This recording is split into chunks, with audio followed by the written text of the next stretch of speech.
Guys, welcome back. We're going to do Nocterra number 3 by Image Comics. Lately, I'm buying a lot of Image Comics, although mostly hit and miss. Nocterra is the one that I'm looking the most forward to because I love the premise. The whole world is in darkness since, I don't know, I believe 10 years in the comic, and there is no going back. The sun will probably never coming back, and there's creatures, etc.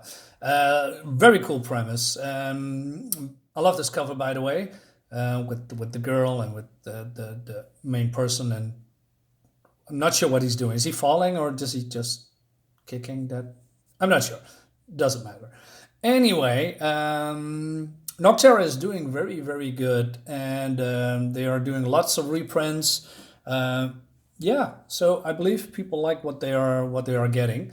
So let's start. This is going back into the past again, and I'm not sure what it is with comics lately, especially Image Comics. They always go back to the past somehow, and then I don't know. I don't know. Maybe that's a thing nowadays. Going back to the past and into the present. But here, here it works because they are going back to explain what happened in the past, because they are realizing that when people are infected, they are, according to this doctor, people are transforming, have some kind of a metamorphosis. And it's not only, the visual, but also mentally. It seems that when the eyes here become yellow and the iris turn and the pupils distorts, then there is no way back. Then also the brain changes, and they also develop some kind of a language, and these creatures talk to each other. And then we see the main protagonist, the brother and the girl, and I'm totally forgetting their names, in the house, and then it seems that they locked up their parents, and it seems that the little brother wants to get them out, and they are, as you can see here, with the red eyes. There's no going back, but they are still saying, "Hey, we love you. We mean it. Let us out," etc. And that reminded me a lot of a horror movie like Evil Dead. When the demon was in the cellar, and then she changed back in a human form and is, "Hey, I'm okay now. Let me out." And then people are being stupid, of course, and want to let her out. And then she transforms into the demon again, and and then people getting killed. Great stuff. So it reminded me of that. So it adds also a little bit of some horror vibes and some kind of attention. That's cool. And the doctor on the television explained that even though they can talk, they are not humans anymore. They say things that you especially want to hear, so that they can lure you in, something like that. And but the brother is not convinced, so he wants to open the door, and then we leave it at that. And then we see very cool chase scene, because this is the present again, and then they are fleeing from what's his name again? Blackfoot Bill, I believe, because he is chasing them, and there's some shenanigans going on, and also some kind of a lore that he has been around for a very long time, and that he has, called different names, and that he, I don't know, he's doing this for a long time. So that's going on, and then let's say he tells everybody to stop, and they say, "Well, it's just a neon sign, right?" And then you see here a little bit, the whole neon sign blows up, and then I like this part as well. Also, all the trucks and even the cars remembered me of, I don't know, James Bond cars, Knight Rider, stuff like that. They have all, weapons and gadgets and stuff.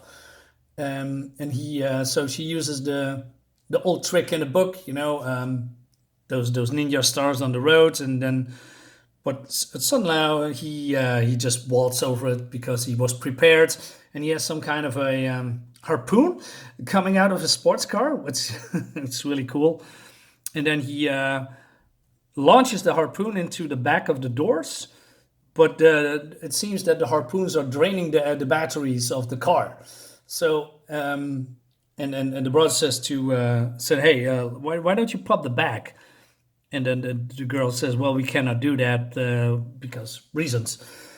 And but they have to come up with a solution. But then what happens then is that the old guy here. I'm sorry, I'm bad with names, and it's just been a while before I read the comic before that, so I don't know all the names. Um, what is he? What is he called? Let me see. Well, this guy calls a grandpa and he says, "Listen, I'm sorry I lied to you about bringing back the son, but here's a book. Give it to my brother. He knows exactly what he needs to do." And then he opens the door and he says, "I'm sorry, Bailey, I love you." And he says, "Grandpa, wait." And then, okay, I want to show you this one because this is so cool. He says, "Big Blackfoot Bill." Is it Blackfoot Bill? I'm not sure. Let me look that up real quick in a minute. He says, "So many places to moon, Val." Oh yeah, the girl's called Val or Valeria. Well, let's call it Val. Um, and it seems that he is aiming for his gut, and then he's reeling him in, and then the girl, screams. So then he wants to kill the girl as well, and then she's getting saved by Val, and they are escaping because they are letting loose. There's a fly in here swarming around my head. Get away, go away. Sorry. What I would try to say? Oh yeah.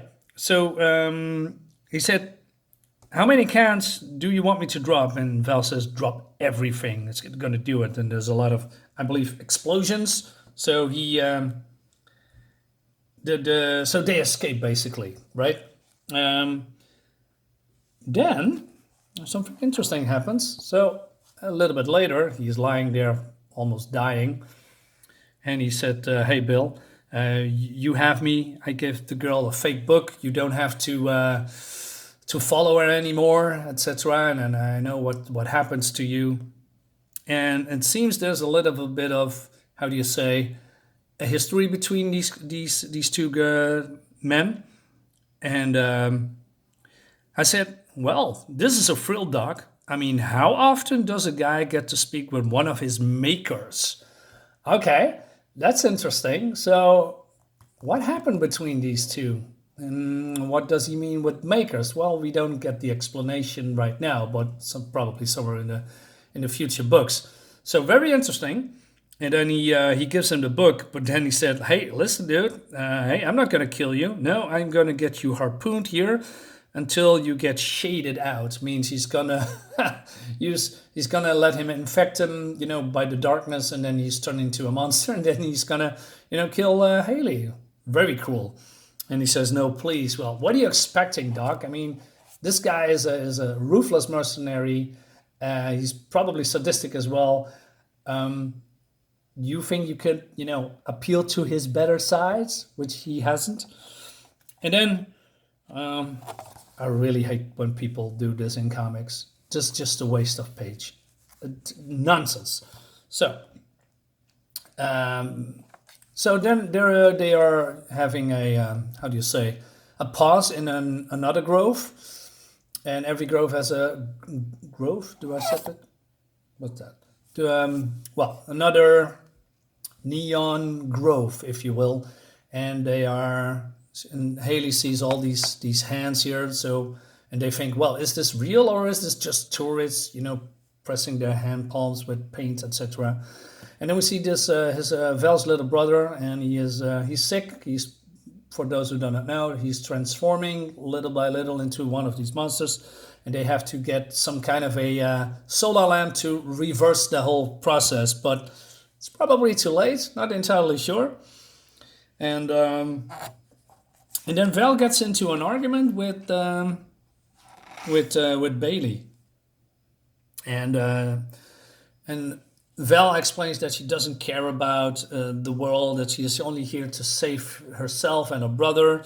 And then, but Bailey is a little bit rebellious, and not in a bad way, but she's going against what Haley believes in, because Val was born when the sun was still there, in a world where people are normal. But Bailey was born when darkness already was here, so she never saw the sun. And she says, you know what? I believe in coming back and coming back better. Like my grandfather says, I believe in the book, and the book was all, mathematical equations that she has to give to the brother of the doctor of I'm seeing in the of her grandfather, and then she says, and just to piss you off, I decided to believe in the hands on the wall too. They're real. Deal with it. Yeah, so I like that. So Val is very sarcastic, doesn't believe in good in people anymore because of what she has been going through in the past and maybe in the present. And don't blame her for that. But there's also people believe, you know what? Maybe things can get better. And they're clashing with each other like that sometimes. And that's like real life. Like I have friends, I have colleagues, I have other people who has a different point of view than I am. And you could get mad at that, but sometimes maybe you just talk with each other and then see things in a different light. No pun intended. Or not, of course. And it basically brings us as good as, I'm not going to show you the ending, but let's say something is going to happen with the brother. And then we have a preview of another book that's coming. I don't care about that, but overall, Nocterra number 4, I like it. I like where this is going, so I'm going to read 4 because I already got it soon. And that brings us to the end of the video. Guys, I need to stop before I get rambling because I want to say a lot of things, but I'm not going to do that. I'm learning. Guys, thanks for watching. I hope you enjoyed the video. I must say, see you next time. Have a great day.